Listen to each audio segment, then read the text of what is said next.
इस हवाले से बात की है वो भी दुरुस्त है।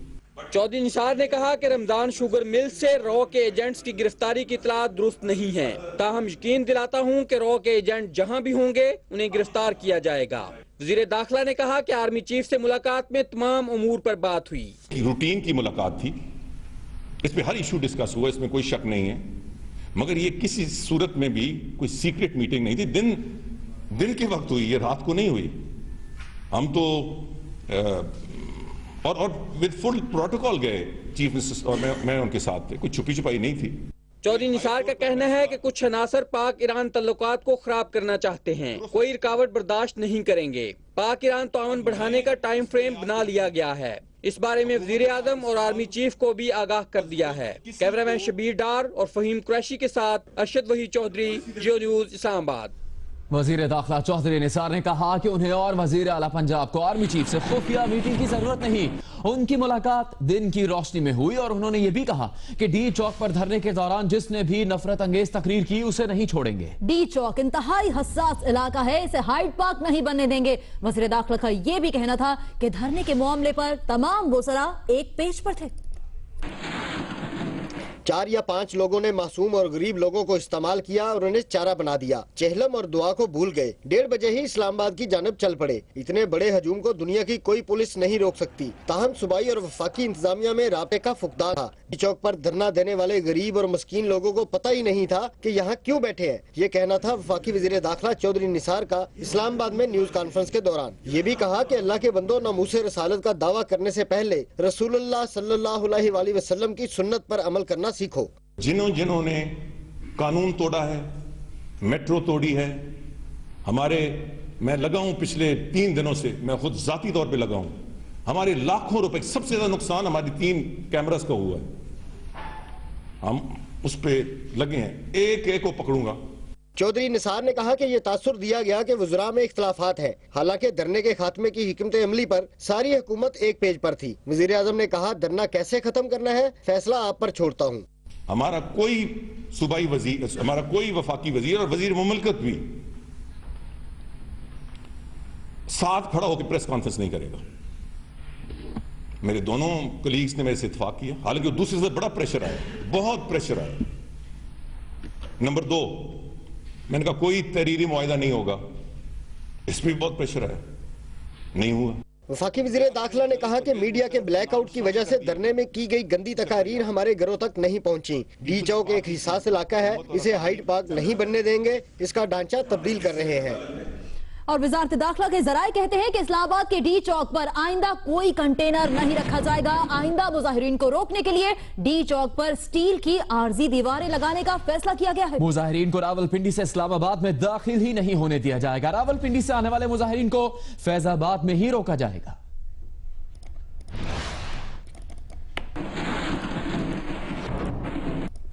और वफाकी वजीर दाखिला चौधरी निसार ने कहा है कि हुकूमती वकील अदालत में बता चुका कि परवेज मुशर्रफ को बाहर जाने दिया गया तो वो कभी वापस नहीं आएंगे। इसके बावजूद उनका नाम ECL से निकालने के लिए कहा गया तो हुकूमत क्या कर सकती थी। उन्होंने कहा कि पीपल्स पार्टी को इस फैसले पर एतराज था तो वो खुद इस केस में फरीक क्यों नहीं बनी। इस्लामाबाद में मीडिया से बातचीत करते हुए चौधरी निसार ने कहा कि खुसूसी अदालत और हाई कोर्ट परवेज मुशर्रफ का नाम ECL से निकालने का कह चुकी थी। हम हाई कोर्ट के फैसले के खिलाफ अपील न करते तो परवेज मुशर्रफ खुद ही बाहर चले जाते। हाई कोर्ट ने तो इस हद तक गुंजाइश दे दी कि इनको मिनिस्ट्री ऑफ इंटीरियर के पास जाने की जरूरत ही नहीं है।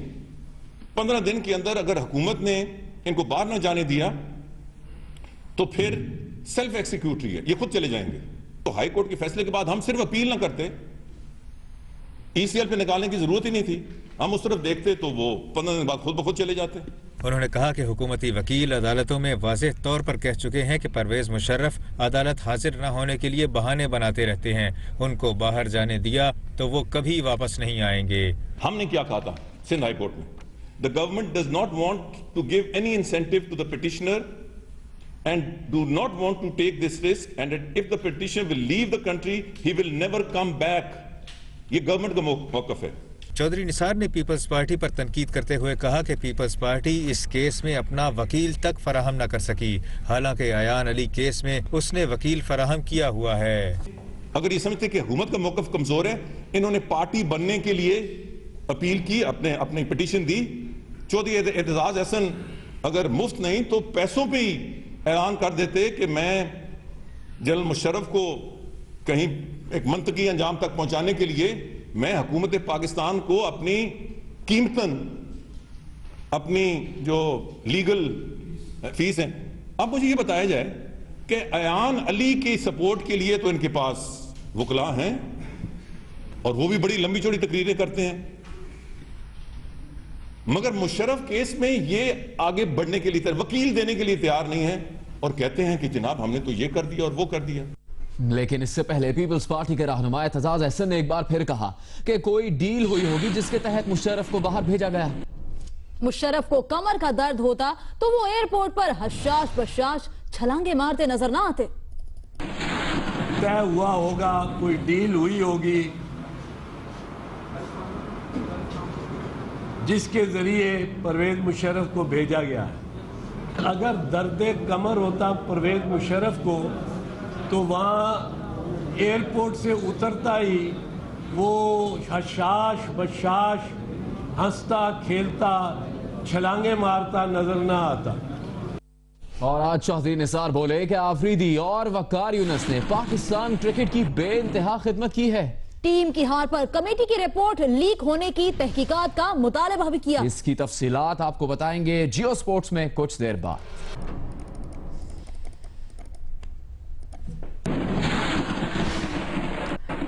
बुलेटिन में अभी आपको बताएं, खैबर पख्तूनख्वा एपेक्स कमेटी ने पाक अफगान सरहदी इलाके में गैर कानूनी कम्युनिकेशन टावर्स बंद करने का फैसला किया है। आर्मी चीफ जनरल राहील शरीफ का कहना है कि केपीके और फाटा की अवाम ने दहशतगर्दों को पीछे धकेल दिया। पाक अफगान सरहदी इलाके से पेशावर में आती हैं बता वसूली की कॉल्स। ऐसी कॉल्स रोकने के लिए अफगान सरहद के करीब पाकिस्तानी इलाकों में तमाम गैर कानूनी कम्युनिकेशन टावर्स खत्म कर दिए जाएंगे। सरहद की दूसरी जानब भी ऐसा ही हो। अफगान तावन लेने पाकिस्तानी वफ्द जल्द काबुल भी जाएगा। ये सब तय पाया खैबर पख्तूनख्वा एपेक्स कमेटी के इजलास में, जिसमें शरीक हुए वजीर आला, गवर्नर, आर्मी चीफ और DG/ISIB। ISPR के मुताबिक इजलास में वादी अशवाल में जारी ऑपरेशन ज़र्ब-ए-अज़्ब और सूबे भर में इंटेलिजेंस की बुनियाद पर की गई कार्रवाइयों का तफसीली जायजा लिया गया। इजलास में तय पाया कि आर्जी तौर पर बेघर अफराद की जल्द अज जल्द वापसी और मेयारी काम की जल्द अज जल्द तकमील यकीनी बनाई जाए। आर्मी चीफ जनरल राहील शरीफ ने फाटा और खैबर पख्तूनख्वा के अवाम के अज़्म को सराहते हुए कहा कि उन्होंने दहशत गर्दों को पीछे धकेल कर मुआशरे में तनहा कर दिया है। इजलास में पाक अफगान सरहद के क्रॉसिंग पॉइंट्स, खास तौर पर तूरखम को बेहतर बनाने का फैसला भी किया गया। पठानकोट एयरबेस पर हमलावरों के पाकिस्तान से आने का भारतीय दावा भी गलत बयानी पर मबनी निकला। पठानकोट एयरबेस का दौरा करने वाली पाकिस्तान की मुश्तरका तहकीकाती टीम को हमलावरों के पाकिस्तान से दाखिल होने के सबूत या शवाहिद पेश नहीं किए गए।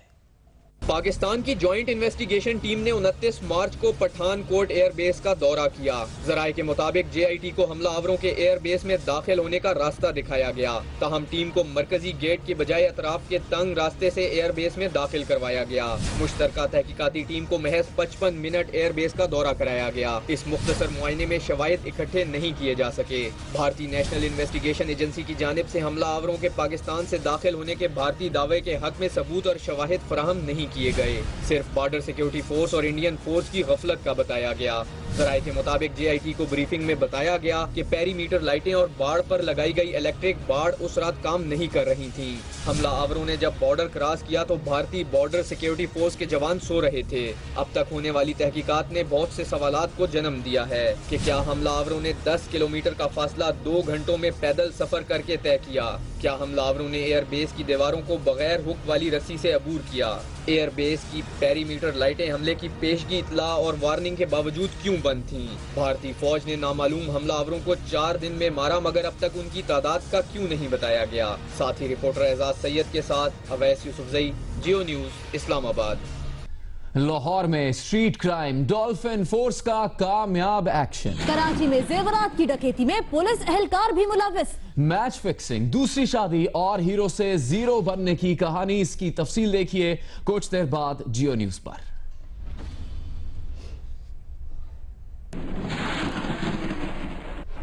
और अब जिक्र के वफाकी वज़ीर इत्तलात परवेज रशीद ने इमरान खान पर चूहा सियासत करने का इल्जाम लगा दिया। उनका कहना है कि वफाकी हुकूमत दहशतगर्दों के खात्मे की जदोजहद कर रही है तो इमरान खान की सूबाई हुकूमत चूहों को खत्म करने में मसरूफ है। पहले दरख्तों पर बदउनवानी हुई थी, अब चूहों पर बदउनवानी होगी।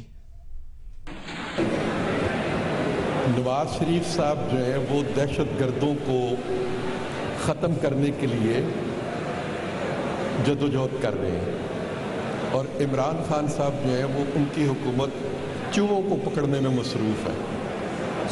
इससे फ़र्क का अंदाज़ा लगा लें कि नवाज शरीफ साहब की सोच क्या है और इमरान खान साहब की सोच की बुलंदी क्या है। और उनके सूबे में जो चूहे पकड़े जा रहे हैं वो अगर सिविल एरिया से पकड़ा जाएगा यानी शहर के एरिया से पकड़ा जाएगा तो चूहे की कीमत होगी 25 रुपये, लेकिन अगर उस चूहे को पकड़ के आप कंटोनमेंट में ले जाएंगे तो आपको 300 रुपये मिलेंगे। खैबर पख्तूनख्वा की हुकूमत 300 रुपये देगी। चूहों की बदनवानी जो है वो शुरू हो चुकी है। पीटीआई ने भी जवाब दे दिया और कहा कि परवेज रशीद इधर उधर की बातें करने की बजाय भारतीय खुफिया एजेंसीज की पाकिस्तान में सरगर्मियों पर कौम को जवाब दें। तहरीक इंसाफ के तर्जुमान नईमुल हक ने वजीर इत्तलात के बयान पर रद्द-ए-अमल देते हुए कहा कि जब से कुलभूषण यादव गिरफ्त में आया है परवेज रशीद और उनके वजीर आजम ने चुप साध ली है। नवाज शरीफ ने भारतीय एजेंट की गिरफ्तारी के बाद भारतीय वजीर आजम से बात तक नहीं की। कुलभूषण यादव के बयान से वाज़ेह है कि भारत पाकिस्तान तोड़ने की फिक्र में है। नईमुल हक का कहना था कि परवेज रशीद कौम को बताएं कि उनकी जमात के कौन से ओहदेदारान दहशतगर्दों से राब्ताकार का किरदार अदा करते हैं।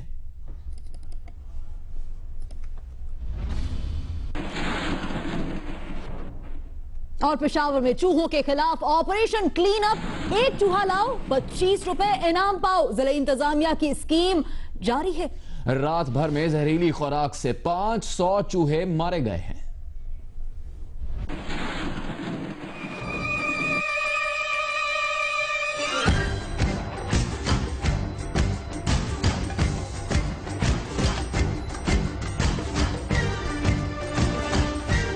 पेशावर में चूहों के खिलाफ ऑपरेशन क्लीन अप, शहर की गलियां नालियां छप्पड़ जोहड़ चूहों के लिए तंग कर दिए गए। डिस्ट्रिक्ट गवर्नमेंट को हर हाल में चूहा चाहिए, जिंदा या मुर्दा।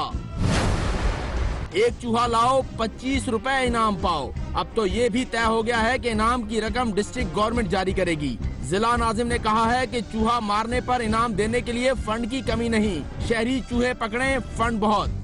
दिलचस्प बात यह है कि चूहों के खिलाफ क्रैकडाउन का बाकायदा इफ्तिताह किया गया और ये इफ्तिताही तकरीब गुज़िश्ता रात हुई। जिला नाजिम मोहम्मद आसिम खान ने गुवाहाटी गेट से बाज़ाब्ता तौर पर चूहे मार मुहिम का आगाज किया और गली कूचों नालों में जहरीली खुराक डाली गई। डिस्ट्रिक्ट गवर्नमेंट ने अब तक 500 चूहे मारे जाने की तस्दीक कर दी है। चूहा मार मुहिम में डिस्ट्रिक्ट गवर्नमेंट का नारा है, जहां शिकायत वहां कार्रवाई।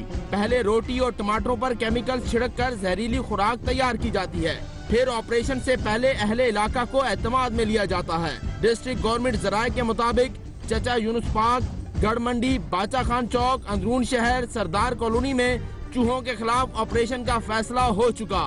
ऑपरेशन आखिरी चूहे के मारे जाने तक जारी रहेगा।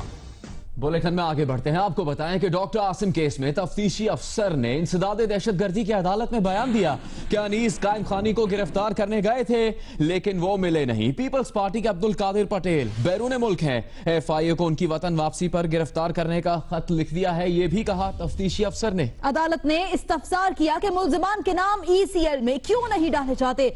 अनीस कायम खानी, अब्दुल कादिर पटेल और सलीम शहजाद के एक बार फिर नाकाबिले जमानत वारंट गिरफ्तारी जारी किए गए।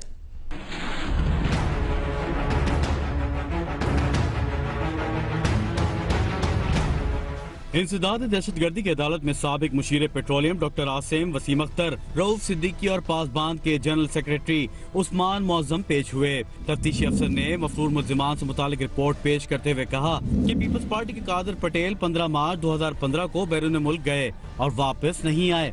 अदालत ने इस्तफसार किया कि मुल्जिमान के नाम ECL में क्यों नहीं डाले जाते। तफ्तीशी अफसर ने कहा कि FIA को लिखा है जैसे ही कादिर पटेल वापस आए उन्हें गिरफ्तार कर लिया जाए। पाक सरजमीन पार्टी के रहनुमा अनीस काइम खानी को भी गिरफ्तार करने गए थे लेकिन वो नहीं मिले। दरख्शत थाने को हिदायत दी जाए कि वो इनकी गिरफ्तारी में मदद करे। अदालत ने कहा कि अनीस काइम खानी पेश नहीं हो रहे, उनका नाम ECL में डालने का हुक्म देंगे। इस मौके पर रेंजर्स के वकील ने कहा कि तफ्तीशी अफसर और सिटी कोर्ट माल खाने के इंचार्ज के खिलाफ शवाहिद गायब करने की दरखास्त जमा कराई गई थी, उसका फैसला किया जाए, जिस पर डॉक्टर आसिम के वकील ने कहा कि उन्हें भी रेंजर्स की दरखास्त का जवाब देना है। अदालत ने कहा कि दरखास्त का जवाब तहरीरी तौर पर दिया जाए। बाद में अदालत ने समाअत 18 अप्रैल तक मुलतवी करते हुए मफरूर मुल्जिमान के एक बार फिर नाकाबिल जमानत वारंट गिरफ्तारी जारी कर दिए। कैमरामैन अदनान याहिया के साथ अमीन अनवर, जियो न्यूज, कराची। और अब बात कराची में जराइम के खिलाफ होने वाली कार्रवाइयों की। मुबीना टाउन में CTD ने कार्रवाई करते हुए सियासी जमात के 3 मुल्जिमान को गिरफ्तार किया। असलहे से भरे 2 बैग एक नाले से बरामद कर लिए गए। इसके अलावा लांढी नंबर 4 में पुलिस और कानून नाफिज करने वाले इदारे ने छापा मारा। जेरे जमीन छुपाई गई 20 से ज्यादा क्लाशनकोफ बरामद कर ली गई। कार्रवाई पहले से गिरफ्तार मुल्जिम की निशानदही पर की गई। लियारी में कानून नाफिज करने वाले इदारे की कार्रवाई में बाबा लाडला ग्रुप के 2 कारिंदे भी गिरफ्तार किए गए।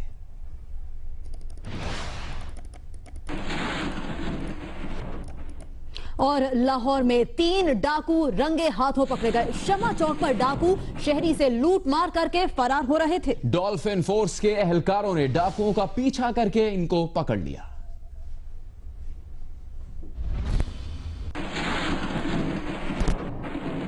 कराची के इलाके तारिक रोड की ज्वेलरी शॉप से 24 किलो सोना लूटने वाले 6 मुल्जिमान में से 2 को गिरफ्तार कर लिया गया। 3.5 किलो सोना भी बरामद हुआ। इस तहलका खेज डकैती का मास्टरमाइंड पुलिस का साबिक ASI निकला, जो अभी तक कानून की पकड़ में नहीं आ सका।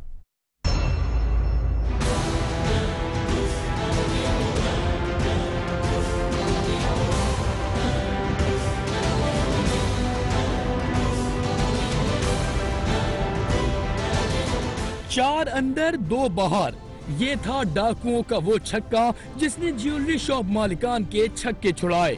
डकैती के दौरान 10 करोड़ रुपए से जायद मालियत का 24 किलो सोना लूटा गया। जेब हल्की, सर भारी और दहशत तारी करने वाली ये वारदात गुज़िश्ता हफ्ते तारिक रोड के इलाके में हुई।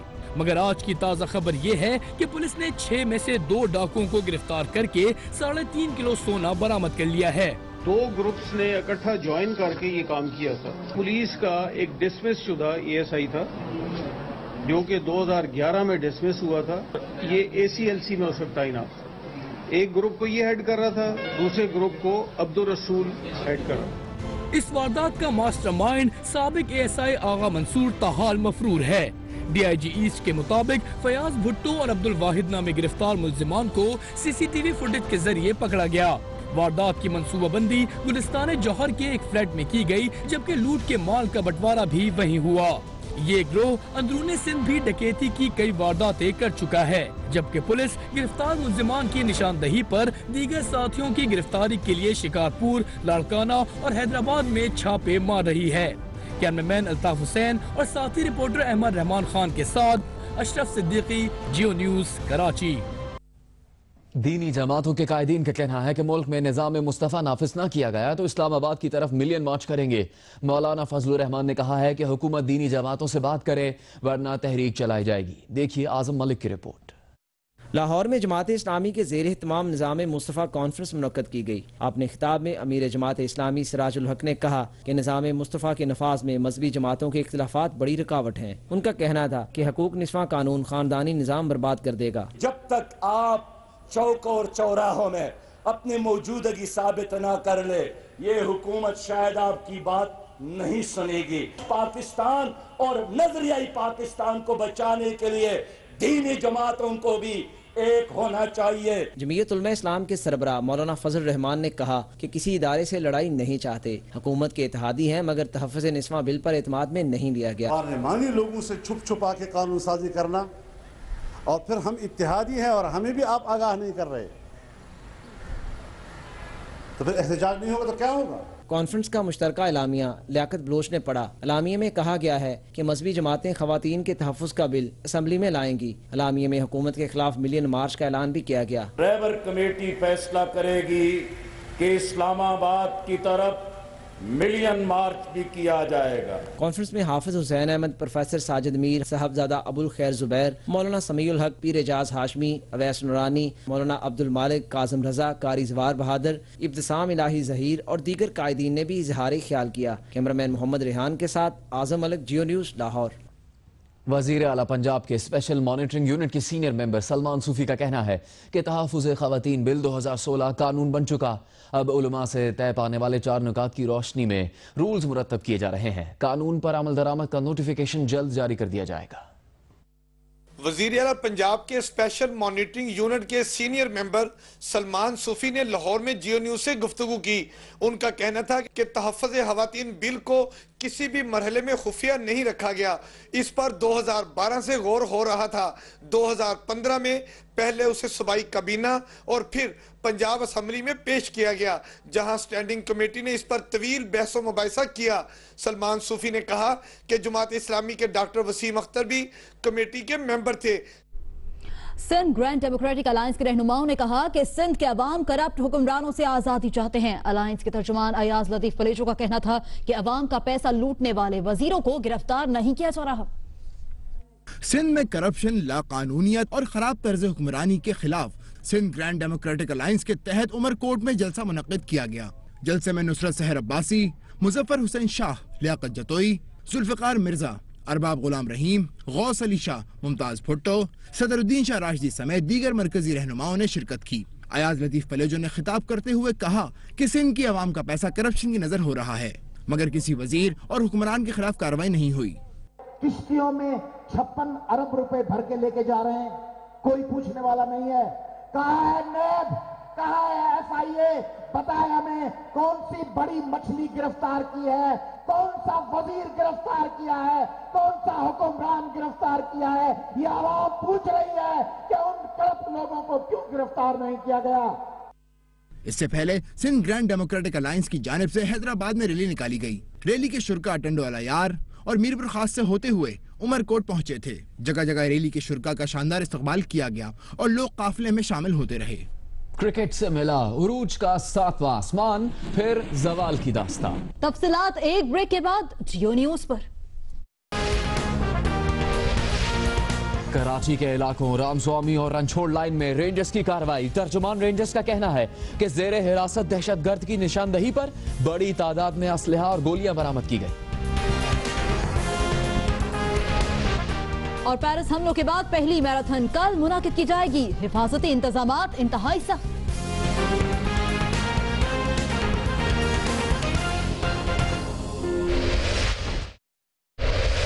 आपको बताएं कि कराची में रेंजर्स ने लांढी और कोरंगी के इलाके सारा अपार्टमेंट और 100 क्वार्टर्स में टारगेटेड ऑपरेशन किया है। ऑपरेशन के दौरान अस्करी विंग के 11 मुल्जिमान गिरफ्तार किए गए हैं, जिनसे असलहा भी बरामद हुआ है। दूसरी जानिब पुलिस ने टीपू सुल्तान के इलाके में कार्रवाई करते हुए 3 मुबैना डाकुओं को गिरफ्तार किया। मुल्जिमान लूट मार में मसरूफ थे।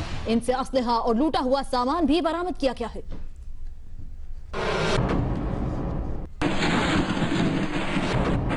लाहौर में सिलेंडर फटने से 2 घरों की छतें गिर गईं। वाकई में एक शख्स जान बहक और 3 अफराद जख्मी हो गए। एक जख्मी की हालत तशवीशनाक बताई जाती है। लाहौर में सुबह सवेरे जोरदार धमाका, एक शख्स हलाक, 3 जख्मी हो गए। धमाका सिलेंडर फटने से हुआ, जिससे मकान और करीब के घर की छतें गिर गईं। रेस्क्यू जराये के मुताबिक शुमाली छावनी की बदर कॉलोनी में आरिफ ने घर की बालाई मंजिल पर मोटरों की बेल्टें बनाने की फैक्ट्री बना रखी थी। धमाके के बायस छत गिरने से आरिफ का हमसाया नजीर मौके पर हलाक, जबकि आरिफ, अली और हारून जख्मी हो गए। जख्मियों को अस्पताल मुंतकिल कर दिया गया, जहां एक जख्मी की हालत तशवीशनाक बताई जाती है। लाहौर के इलाके बेगमपुरा में सेवरेज लाइन गैस भरने से फट गई, जिसके बाद सड़क भी टूट गई, जबकि 5 अफराद जख्मी भी हुए। लाहौर से आपको खबर दें, जहां 6000 लीटर मुजरे सेहत दूध जाया कर दिया गया। ये दूध 8 गाड़ियों पर शहर में सप्लाई किया जा रहा था। पंजाब फूड अथॉरिटी की टीम्स ने लाहौर के दाखिली दरवाजों पर चेकिंग के दौरान मुजरे सेहत दूध तहवील में लिया। लाहौर में 8 गाड़ियां पकड़ी गईं, 6000 लीटर मुजरे सेहत दूध जाया कर दिया गया। ये एक्शन किया पंजाब फूड अथॉरिटी की टीमों ने शहर के मुख्तलिफ दाखिली दरवाजों पर। फूड अथॉरिटी ने शहर के दाखिली दरवाजों पर दूध सप्लाई करने वाली 50 से ज्यादा गाड़ियों को रोककर दूध चेक किया।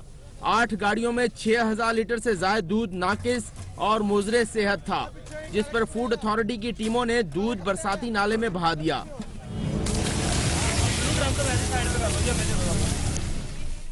हुकूमत सिंध और मुत्तहिदा कौमी मूवमेंट में राब्ते बहाल होना शुरू हो गए। MQM के वफ्द ने वज़ीर आला सिंध सईद कायम अली शाह से मुलाकात करके उन्हें कारकुनों की गिरफ्तारी से मुतालिक आगाह किया। तफसीलात के लिए रिपोर्ट।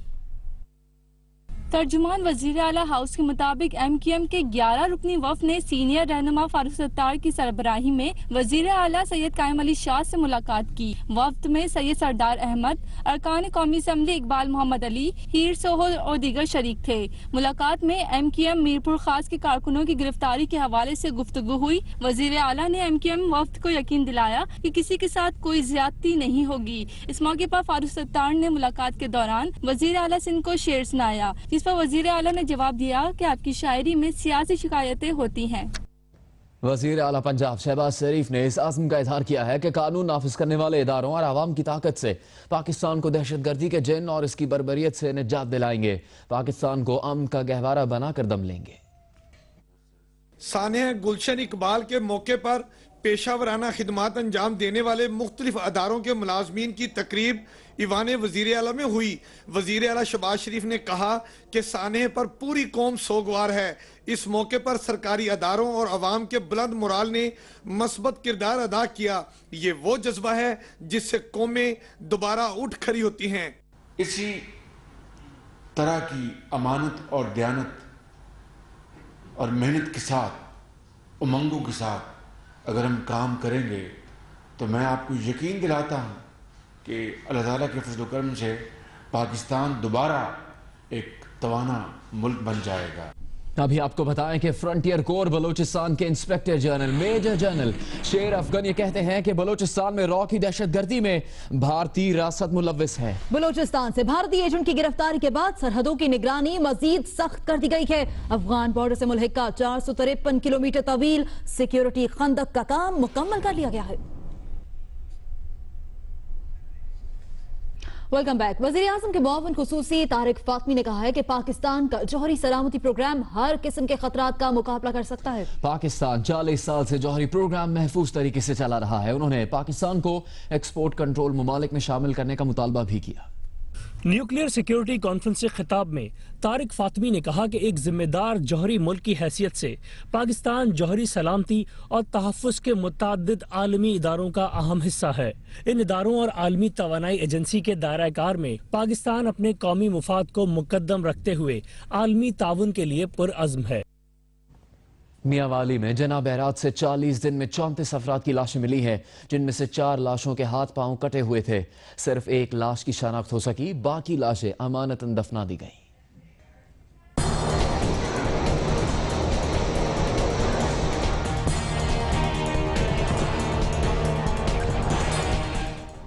मियांवाली में जिना बराज के मकाम से लाशें मिलने का सिलसिला जारी है। जराये के मुताबिक 40 दिनों में 34 अफराद की लाशें मिली हैं, जिनमें 4 लाशें तशद्दुद थीं, जिनके हाथ पांव और सर कटा हुआ था।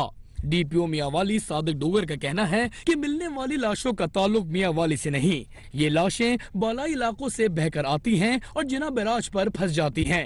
ये जो दरियाए सिंध है ये तिब्बत से शुरू होता है और गिलगित के इलाके से जब गुजरता है तो पानी बहुत तेज होता है। अगर वहाँ पे एक्सीडेंटली कोई आदमी इसमें गिर जाए तो वहाँ पे डेड बॉडी रिकवर नहीं होती है, वो अल्टीमेटली ट्रांसपोर्ट हो जाती है हमारे इलाके में। कालाबाग थाने में 21 और थाना दाऊद खेल में 4 लाशें मिलने की रिपोर्ट दर्ज की गई है, जबकि हसास इदारों की रिपोर्ट के मुताबिक 34 से ज्यादा लाशें मिली हैं। पुलिस के मुताबिक अब तक सिर्फ 1 लाश की शनाख्त हुई है। मकामी लोगों ने 1 माह में दरिया से 28 लाशें मिलने की तस्दीक की है। तो ज्यादातर यानी कि तशद्दुद लाशें जो बरामद हो रही हैं, कुछ बोरी बंद, कुछ यानी मसकशुदा। DPO सादिक डोगर का कहना है कि लाशों के DNA टेस्ट के लिए सैंपल लिए गए हैं और मिलने वाली लाशों के मुताल्लिक खैबर पख्तूनख्वा पुलिस को भी आगाह कर दिया गया है।